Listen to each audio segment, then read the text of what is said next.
Hello दोस्तों, नमस्कार। स्वागत है आप सभी का हमारे यूट्यूब के ऑनलाइन स्टडी चैनल में। तो दोस्तों आज हम बात कर रहे हैं UPSSC पैट वीडियो, जिसका एग्ज़ाम दोस्तों जल्द ही होने वाला है, जिसकी परीक्षा तिथि भी घोषित कर दी गई है।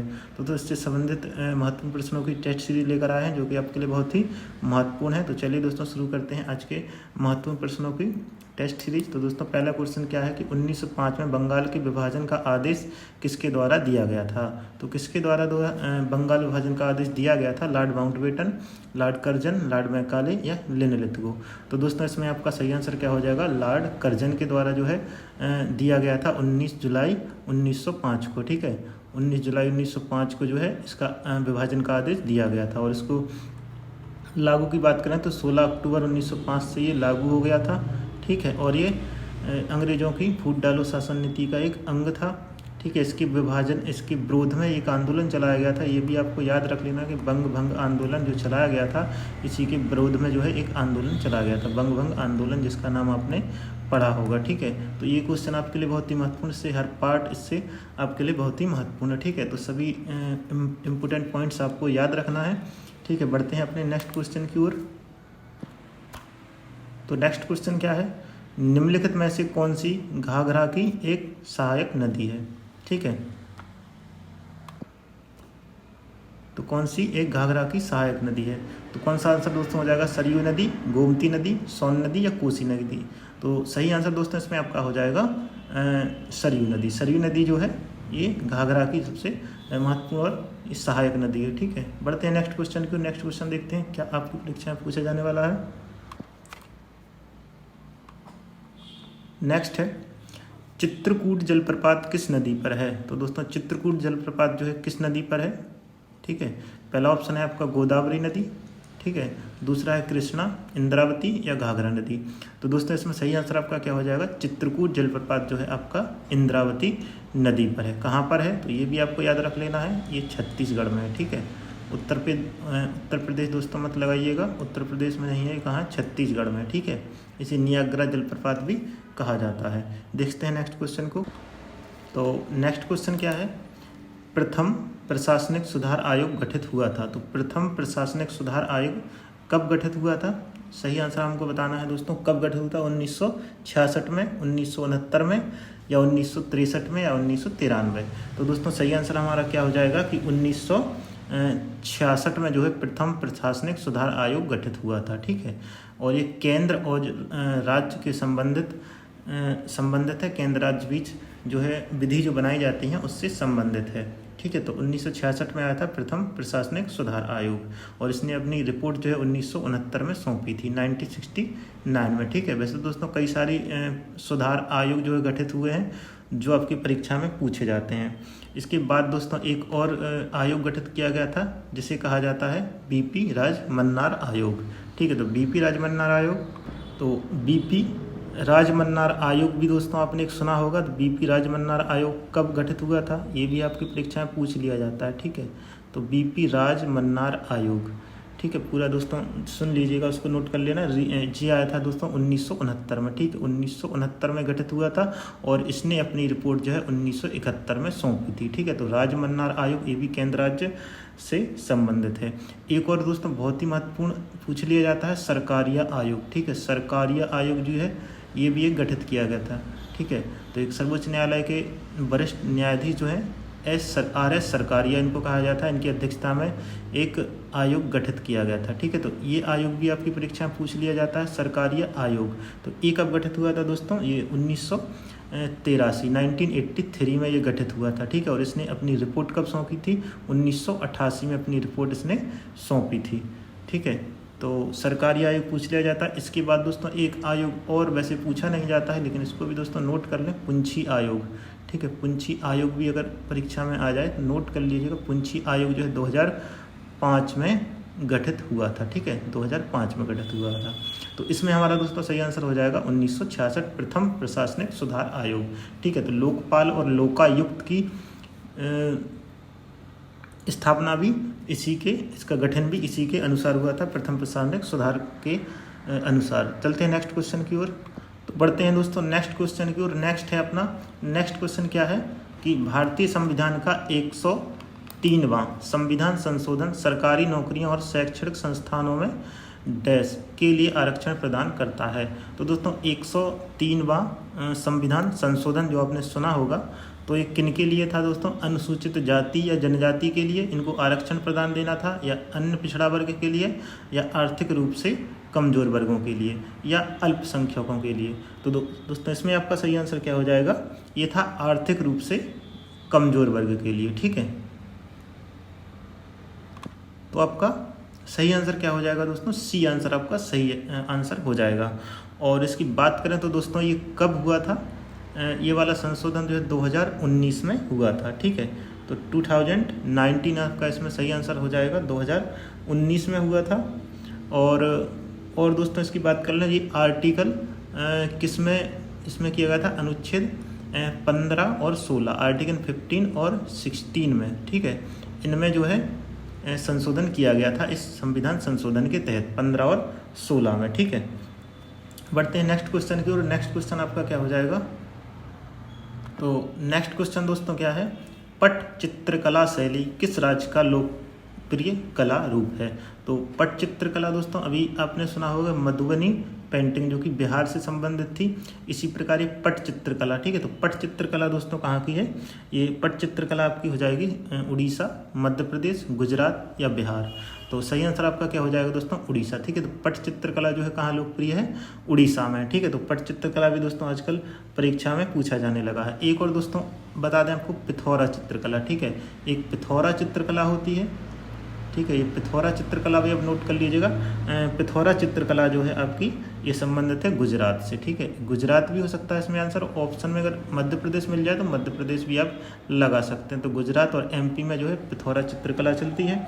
और एक और दोस्तों अगर पूछ ली जाती है बरली चित्रकला। ठीक है, एक बरली चित्रकला पूछ ली जाए तो बरली चित्रकला कहाँ से दोस्तों? ये महाराष्ट्र से। ठीक है, ये महाराष्ट्र में है। नेक्स्ट क्वेश्चन अगर पूछा जाए आपका, एक और होती है कलमकारी चित्रकला। ठीक है, कलमकारी कहाँ है दोस्तों? कलमकारी अगर पूछा जाए तो आंध्र प्रदेश में। तो देखते हैं दोस्तों, कलमकारी चित्रकला ये कहाँ की प्रसिद्ध चित्रकला है? ये आंध्र प्रदेश की प्रसिद्ध चित्रकला है। ठीक है, आंध्र प्रदेश की है। और एक और अगर पूछा जाए, एक और होती है एक होती है काली घाट। इस टाइप का एक नाम है दोस्तों, काली घाट चित्रकला। ये कहाँ की है? ये पश्चिम बंगाल की है। ठीक है, तो पश्चिम बंगाल इसमें आपका आंसर हो जाएगा। तो इस सभी चित्रकलाएं दोस्तों आपको याद रख लेनी थी कौन सी किस राज्य से संबंधित है। ठीक है, तो अब इसमें अपना पट चित्रकला में आंसर आपका हो जाएगा उड़ीसा। बढ़ते हैं नेक्स्ट क्वेश्चन की ओर। नेक्स्ट है, लोकसभा की पहली महिला स्पीकर कौन थी? तो लोकसभा की पहली महिला स्पीकर दोस्तों कौन थी? लीला सेठ, सरोजिनी नायडू, इंदिरा गांधी या मीरा कुमार। तो इसमें दोस्तों आपका सही आंसर हो जाएगा डी आंसर, मीरा कुमार जो है लोकसभा की पहली महिला स्पीकर थी। ठीक है, और बात करें दूसरी महिला स्पीकर, तो दूसरी आपकी दोस्तों कौन हो जाएंगी? दूसरी हो जाएंगी सुमित्रा महाजन। ठीक है, अगर दूसरी पूछा जाए तो सुमित्रा महाजन हो जाएगा। ठीक है, ये हो जाएगा सुमित्रा महाजन। और मीरा कुमार की बात करें तो दोस्तों इंडियन नेशनल कांग्रेस से जो है संबंधित थी और सासाराम से ये चुनाव लड़ी थी, सासाराम से। ठीक है, बढ़ते हैं नेक्स्ट क्वेश्चन को। नेक्स्ट क्वेश्चन हमारा क्या हो जाएगा? नेक्स्ट है, इंडिया डिवाइडेड नामक पुस्तक किसके द्वारा लिखी गई है? तो इंडिया डिवाइडेड पुस्तक दोस्तों किनके द्वारा लिखी गई है? चित्तरंजन दास, राजेंद्र प्रसाद, लाला लाजपत राय या जवाहरलाल नेहरू। तो इसमें आपका सही आंसर क्या हो जाएगा? राजेंद्र प्रसाद द्वारा लिखी गई है इंडिया डिवाइडेड। ठीक है, और चित्तरंजन दास की एक पुस्तक दोस्तों आप याद कर लीजिएगा, इंडिया फॉर इंडियंस है। ठीक है, इंडिया फॉर इंडियंस, मिलते जुलते नाम है, इंडिया फॉर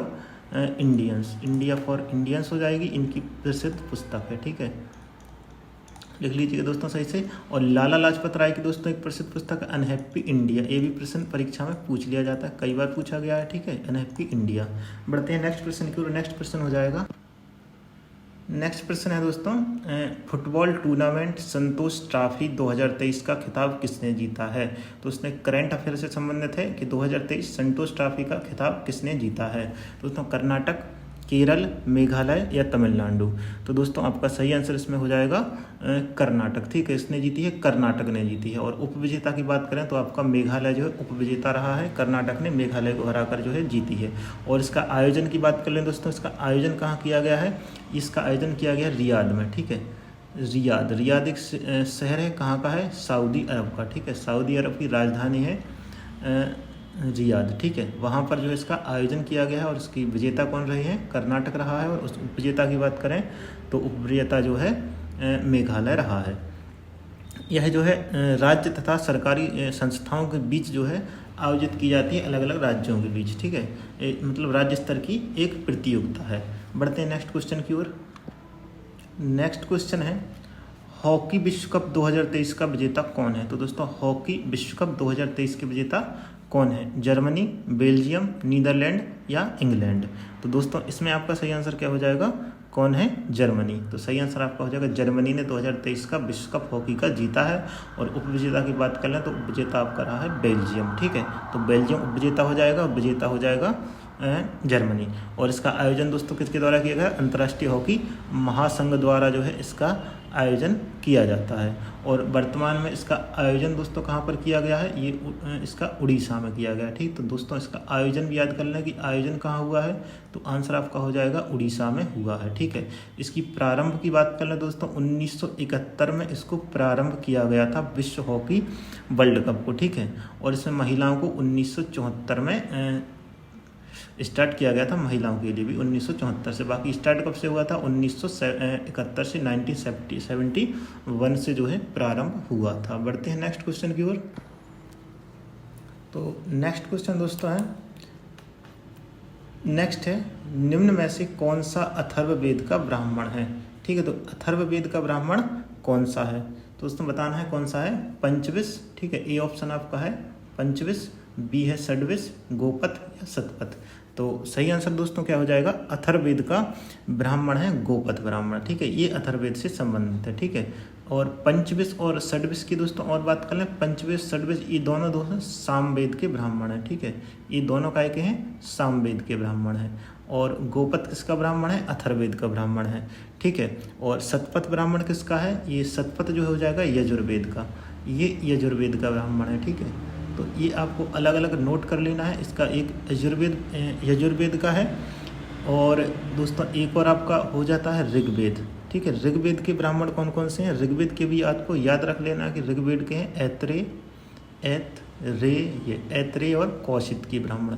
एक ऐत्रेय ब्राह्मण है और एक और कौन सा है? कौशिक की ब्राह्मण है। ठीक है, तो ये जो है किसके हैं? ऋग्वेद के ब्राह्मण हैं। तो ये भी आपका आजकल परीक्षाएं पूछे जा रहे हैं कि कौशिक की ब्राह्मण किसका है? ऋग्वेद का ब्राह्मण है। ऐत्रेय किसका है? ऋग्वेद का है। और पंचविश और षड्विश दोनों ये जो किसके हैं? ये सामवेद के हैं। गोपथ ब्राह्मण आपका अथर्ववेद का है, और शतपथ का कौन सा है? यजुर्वेद ब्राह्मण है। और इसके अलावा एक और ब्राह्मण जो है तैतीय, इस तरीके से लिखा जाता है तैतीय ब्राह्मण, ये भी जो किसका है? यजुर्वेद का है। तो सबके दोस्तों लगभग दो दो ब्राह्मण है, लेकिन गोपथ याद करो, ये अथर्ववेद का जो एक ही ब्राह्मण है गोपथ ब्राह्मण। बाकी हमने सबके दोस्तों दो दो बता दिए हैं, तो आपको सबको नोट कर लेना, सबको याद कर लेना। बढ़ते हैं नेक्स्ट क्वेश्चन की ओर। नेक्स्ट क्वेश्चन है, भारत में राष्ट्रीय दल का दर्जा प्राप्त करने के लिए कम से कम कितने मत प्राप्त होने चाहिए? दोस्तों भारत में राष्ट्रीय दल का दर्जा प्राप्त करने के कितने वैध मतों की आवश्यकता होती है? 6% वैध मत 4 या अधिक राज्यों में, या 4% वैध मत 4 या अधिक राज्यों में, या 15% वैध मत कम से कम 2 राज्यों में, या 20% वैध मत 1 राज्य में। तो दोस्तों इसमें सही आंसर क्या हो जाएगा? सही आंसर हो जाएगा आपका 6% वैध मत कम से कम 4 राज्यों में। कम से कम 4 राज्यों में वैध मत 6% वैध मत प्राप्त हो जाते हैं, तो आपका हो जाता है राष्ट्रीय दल का दर्जा प्राप्त हो जाता है। वर्तमान में दोस्तों बात करें तो 6 जो है ऐसे राष्ट्रीय दल हैं जिनको राष्ट्रीय दल का दर्जा प्राप्त है। ठीक है, तो 6 राष्ट्रीय दल हैं वर्तमान में। ठीक है, बढ़ते हैं नेक्स्ट क्वेश्चन की ओर। नेक्स्ट है, नमक सत्याग्रह आंदोलन के दौरान महात्मा गांधी ने लगभग कितनी दूरी तय की थी? तो इसमें दूरी पूछा गया कि नमक सत्याग्रह में कितनी दूरी तय की गई थी। तो आंसर आपका कितना है? 241, 350, 385 या 125। तो दोस्तों में यूनिट नहीं दी गई है, वैसे क्वेश्चन थोड़ा मिसिंग है। अब यदि दोस्तों प्रश्न पूछा है मील में, ठीक है, कि कितनी मील दूरी मील में पूछा जाए तो आंसर हो जाएगा 241, और यदि किलोमीटर में पूछा जाए तो आंसर आपका हो जाएगा 385 किलोमीटर। दोस्तों ए और सी आंसर इसके हो सकते हैं। अब मील में पूछा गया तो आंसर ए हो जाएगा, और किलोमीटर में पूछा गया तो सी आंसर हो जाएगा। ठीक है, तो इसकी दोस्तों बात कर लें, महत्वपूर्ण इसमें क्या पूछा जाता है, कब दोस्तों प्रारंभ की गई थी, 12 मार्च। ठीक है, 12 मार्च 1930 को इसको प्रारंभ किया गया था, और ये कब तक चली थी, 6 अप्रैल 1930 तक। ठीक है, 6 अप्रैल 1930 को ये यात्रा खत्म हुई थी। टोटल कितने दिन तक चली थी, लगभग पूरी 24 दिन तक चली थी। ठीक है, कितनी दूरी चली गई थी, 385 किलोमीटर। इसमें इतने गांधी जी के साथ कितने सहयोगी थे ये भी पूछा जा सकता। 78 सहयोगियों के साथ इसको प्रारंभ किया गया था। ठीक है, इसी को क्या कहा जाता है, सविनय अवज्ञा आंदोलन इसी को कहा जाता है। तो इस सारे पॉइंट आपके लिए बहुत ही महत्वपूर्ण है। सविनय अवज्ञा आंदोलन भी याद रख लेना, इसी को कहा जाता है। बढ़ते हैं नेक्स्ट क्वेश्चन की ओर। नेक्स्ट क्वेश्चन है कि डैश को सह्याद्री कहा जाता है। तो सह्याद्री किसे कहा जाता है, पूर्वी घाट को, पश्चिमी घाट को, स्तपड़ा पर्वत को, या विंध्याचल पर्वत को। तो दोस्तों सह्याद्री कहा जाता है आपका पश्चिमी घाट को। सही आंसर आपका हो जाएगा पश्चिमी घाट। पश्चिमी घाट को कहा जाता है सह्याद्री। ठीक है, सह्याद्री आपका सही आंसर हो जाएगा। और दोस्तों बात करें कितने राज्यों में दोस्तों फैला है, पश्चिमी घाट पूरे 6 राज्यों में फैला हुआ है। ठीक है, आपका हो जाएगा गुजरात। ठीक है, गुजरात के बाद आपका महाराष्ट्र में भी फैला है। महाराष्ट्र के बाद बात करें गोवा। ठीक है, गोवा के बाद हो जाएगा कर्नाटक। ठीक है, कर्नाटक के बाद क्या हो जाएगा, तमिलनाडु। ठीक है, हो जाएगा तमिलनाडु और केरल। ठीक है, तमिल और केरल। तो ये भी आपको याद रख लेना कि ये 6 राज्यों में फैला हुआ है। ठीक है, तो इसी को कहा जाता है, पश्चिमी घाट को क्या कहा जाता है, सह्याद्री कहा जाता है। इसकी दोस्तों महत्वपूर्ण पहाड़ियाँ कौन कौन सी हैं, नीलगिरी। ठीक है, नीलगिरी की पहाड़ियाँ आपने सुना होगा। अनामलाई की पहाड़ियाँ, अनामलाई ये भी इसी से संबंधित है, अनामलाई की पहाड़ियाँ। ठीक है, और कार्डामोम की पहाड़ियाँ सुना होगा, जिनको इलायची की पहाड़ियाँ कहा जाता है। ठीक है, कार्डामोम की पहाड़ियाँ और पालनी पहाड़ियाँ, ये सभी जो है किससे संबंधित है, ये सभी दोस्तों आपकी पश्चिमी घाट से संबंधित है। ठीक है, 6 राज्यों में फैला हुआ। बढ़ते हैं दोस्तों नेक्स्ट क्वेश्चन की ओर। नेक्स्ट क्वेश्चन है, निम्न में से कौन सा भारत का एक एल्यूमिनियम निर्यातक बंदरगाह है।